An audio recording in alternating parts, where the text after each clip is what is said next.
Saudara-saudari, marilah kita mendengarkan renungan dengan judul Menjadi Hamba yang Setia, yang berdasarkan pada Injil Lukas bab 19 ayat 16 dan 17a. Orang yang pertama datang dan berkata, "Tuan, minta tuan yang satu itu telah menghasilkan 10 mina." Katanya kepada orang itu, "Baik sekali perbuatanmu itu, hai hamba yang baik, engkau telah setia dalam perkara kecil." Dalam nama Bapa dan Putra dan Roh Kudus. Amin. Saudara-saudari terkasih dalam nama Tuhan Yesus Kristus, kita memasuki periode akhir masa biasa. Maka bacaan Injil akhir-akhir ini berbicara tentang akhir zaman atau masa akhir kehidupan dan karya Yesus dengan pesan utama agar kita waspada. Hari ini Yesus menyampaikan perumpamaan, katanya, ada seorang bangsawan berangkat ke negeri yang jauh untuk dinobatkan jadi raja di situ. Dan setelah itu baru kembali. Ia memanggil 10 orang hambanya dan memberikan 10 mina kepada mereka, katanya, "Pakailah ini untuk berdagang sampai aku kembali." Akan tetapi orang-orang sebangsanya membenci dia, lalu mengirimkan utusan menyusul dia untuk mengatakan, "Kami tidak mau orang ini jadi raja atas kami." Dan terjadilah, ketika ia kembali, setelah ia dinobatkan jadi raja, ia menyuruh memanggil hamba-hambanya yang telah diberinya uang itu untuk mengetahui berapa hasil dagang mereka masing-masing. Orang pertama datang dan berkata, "Tuan, minta tuan yang satu itu telah menghasilkan 10 mina." Katanya kepada orang itu, "Baik sekali perbuatanmu itu, hamba yang baik. Engkau telah setia dalam perkara kecil, karena itu terimalah kekuasaan atas 10 kota." Saudara-saudari terkasih, hamba kedua datang dan berkata, "Tuan, mina tuan telah menghasilkan 5 mina." Katanya kepada orang itu, "Dan engkau kuasailah 5 kota." Dan hamba yang ketiga datang dan berkata, "Tuan, inilah mina tuan. Aku telah menyimpannya dalam sapu tangan, sebab aku takut akan Tuan, karena Tuan adalah manusia yang keras. Tuan mengambil apa yang tidak pernah Tuan taruh, dan Tuan menuai apa yang tidak Tuan tabur." Katanya kepada orang itu, "Hai hamba yang jahat, aku menghakimi engkau menurut perkataanmu sendiri. Engkau tahu aku orang yang keras, yang mengambil apa yang tidak pernah aku taruh dan menuai apa yang tidak aku tabur. Jika demikian, mengapa uangku itu tidak kau berikan kepada orang yang menjalankan uang? Maka sekembaliku aku dapat mengambilnya serta dengan bunganya." Kemudian berbicaralah tuan itu kepada orang yang berdiri di situ, "Ambillah mina yang satu itu dan berikanlah kepada orang yang mempunyai 10 mina."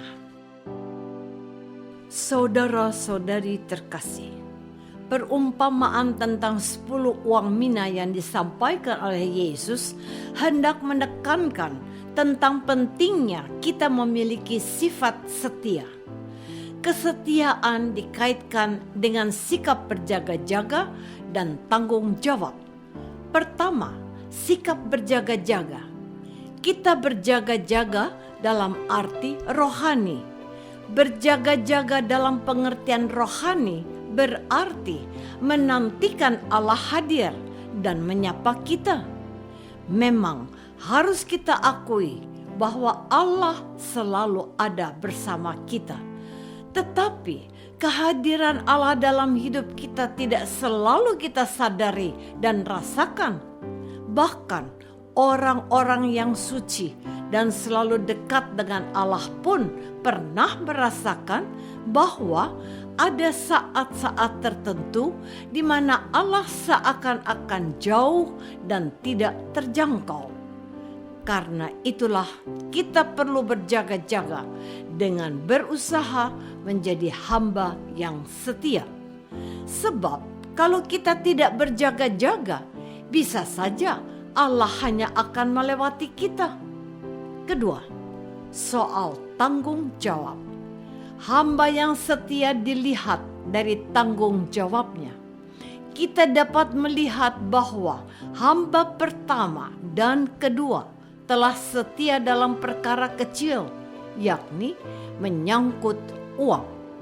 Karena mereka telah setia dalam perkara kecil, mereka diberi kepercayaan dalam hal yang lebih besar, yakni mengurus kota. Saudara-saudari terkasih, hal-hal besar selalu dimulai dengan hal kecil. Misalnya, seorang anak sekolah tidak bisa langsung ke tingkat yang tinggi. Sebelum anak masuk SMP, dia terlebih dahulu melewati sekolah dasar. Jika anak itu setia selama 6 tahun dan belajar dengan tekun, maka anak itu layak untuk masuk SMP. Tetapi jika anak tersebut tidak setia dengan sering bolos, malas, dan tidak mengerjakan tugas sekolah, maka anak itu bisa berada di sekolah dasar sampai 7 atau 8 tahun bahkan lebih. Demikian pula dengan seorang petani. Seorang petani pada awalnya bisa menanam padi atau jagung hanya 1 ladang. Tetapi setelah sukses dan merasa mampu, maka petani itu bisa menanam padi atau jagung di 2 ladang, sehingga hasilnya akan lebih banyak. Atau seorang pegawai yang awalnya bekerja di bagian kebersihan di sebuah kantor, tetapi karena pekerjaannya dalam membersihkan kantor dianggap baik, maka pimpinan mengangkat pegawai yang dulu hanya membersihkan kantor menjadi kepala bidang atau kepala seksi di kantor itu. Dengan demikian, semua melewati sebuah proses atau tahap dari yang kecil sampai yang besar. Apakah selama ini kita sudah berusaha menjadi hamba yang setia dengan melakukan sesuatu mulai dari yang terkecil sampai yang terbesar? Marilah kita berdoa. Tuhan Yesus Kristus, Engkau mengajarkan kami untuk menjadi hamba yang setia dalam perkara kecil, sehingga kami bisa diberi kepercayaan dan tanggung jawab dalam hal-hal besar. Bantulah kami umat-Mu, supaya kami mau belajar mengikuti proses dan tahapan hidup yang harus kami jalani. Doa ini kami persembahkan dalam nama-Mu, Tuhan dan pengantara kami. Amin. Semoga kita semua selalu dinaungi dan dibimbing oleh berkat Allah yang Maha Kuasa, Bapa dan Putra dan Roh Kudus. Amin.